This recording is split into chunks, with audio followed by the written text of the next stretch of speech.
Bonjour et bienvenue dans ce deuxième épisode sur les 15 idées reçues que l'on partage malheureusement en apnée, que du coup on va revoir pendant cet été 2025 ensemble toutes les semaines.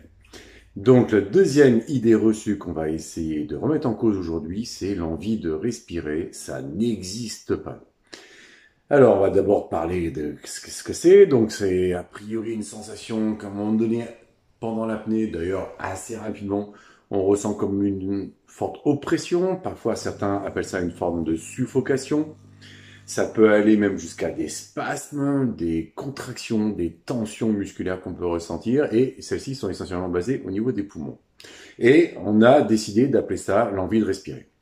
Ce qui pourrait ne pas poser de problème si malheureusement c'était très imprécis, et donc on va voir ce que ça veut dire juste après. Pourquoi? Parce que finalement, cette envie de respirer, vous savez, c'est souvent quelque chose aussi qu'on cherche à stimuler quand on fait des exercices qu'on appelle ça hypercapniques. Vous savez, c'est exercices où on prend peu de temps de récupération et on fait des distances, comme par exemple des 25 mètres ou des 50 mètres, avec un temps de récupération relativement court, ou pareil en apnée statique. Et donc, on va stimuler l'hypercapnie, et on va dire qu'on fait des exercices où on travaille l'envie de respirer en hypercapnie. Bon, là, il y a un vrai défaut de langage qui bloque énormément les débutants et les intermédiaires dans l'apprentissage de l'apnée. C'est la confusion entre avoir faim et avoir envie de faire caca. Bon, alors ok, ça paraît un peu drôle comme ça, mais l'explication est assez simple. Moi, quand vous me dites envie de respirer, globalement, j'ai quand même l'association directe qui me manque quelque chose. Quand je vous dis que j'ai envie de respirer, je me dis, tiens, j'ai un manque d'air, il faut que je renouvelle l'air que j'ai en moi. Et malheureusement, c'est pas le cas du tout, puisque ce qui se passe, c'est qu'on est en hypercapnie, c'est-à-dire qu'on a un excédent de CO2. Et parce qu'on a un excédent de CO2, notre corps nous exprime le besoin de l'expulser. Donc ce n'est pas le signe qu'il nous manque quelque chose, c'est le signe qu'on a besoin d'évacuer quelque chose. C'est pas donc un besoin de respirer, c'est un besoin d'expirer.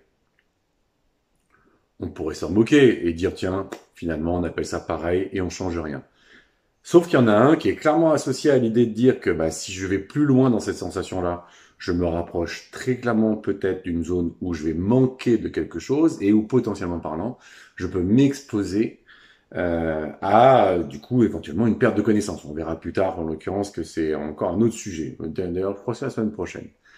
Et donc du coup, quand j'ai les gens qui sont confrontés à cette situation-là et qui associent dans la tête, oui, mais attention, si je rentre dans l'espace, ça veut dire qu'a priori, ça va être dur pour moi, je vais me mettre en danger, j'ai un manque d'air et du coup, je me sens pas bien. Oui, alors, sauf que du coup, physiologiquement parlant, c'est pas le cas. Tu as besoin d'apprendre à te retenir de faire caca du CO2. Alors, c'est vrai que l'image est un petit peu violente, mais en tout cas, elle est très claire. On ne fait pas une confusion entre un manque de quelque chose et le besoin d'évacuer quelque chose. Et quand on fait cette différence-là, du coup, on s'interroge et on se dit, attends, finalement, c'est qu'une sensation qu'il faut que j'apprenne à gérer, donc que je comprenne où elle s'exprime, comment elle s'exprime, et du coup, comment est-ce que je peux apprendre à la gérer. Exactement comme l'envie de faire caca. Enfin, ça vous vous en rappelez certainement peut-être pas, parce que c'était il y a quelques années. Pour moi, vu mon âge, c'était il y a 26 ans, 27 ans, un truc comme ça. Voilà, j'aurais bien aimé. Quoi qu'il en soit, c'est complètement pas du tout la même chose que de se dire, tiens, je dois rentrer dans une zone où potentiellement je m'expose à un manque d'air, et là, mon corps est en train de m'exprimer un besoin d'air.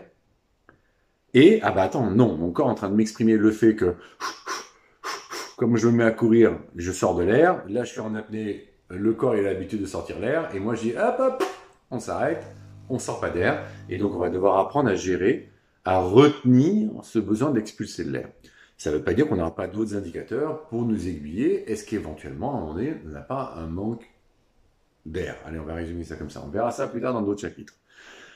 Quoi qu'il en soit, une chose est sûre, c'est que tant qu'on appelle ça l'envie de respirer, clairement, c'est pas la même chose dans la gestion de la problématique que l'envie d'expirer. Et donc, si je veux travailler sur les solutions pour pouvoir vivre sereinement mon envie d'expirer, voire même qu'elle ne me gêne plus du tout et je puisse m'occuper des autres sensations que je vais devoir gérer en apnée, c'est déjà bien que de commencer par gérer comme il faut son envie d'expirer. Son envie de respirer? Écoutez, je vous laisse y réfléchir. En attendant, la semaine prochaine, on va aborder un autre sujet, tout aussi intéressant, je trouve, c'est la confusion sur le fait qu'on a très peu de syncopes hypoxiques en apnée, ce qui ne veut pas dire qu'on n'a pas beaucoup de perte de connaissance, et on verra la semaine prochaine quelle est la différence et du coup comment je fais pour les éviter. Bonne fin de journée et à la semaine prochaine.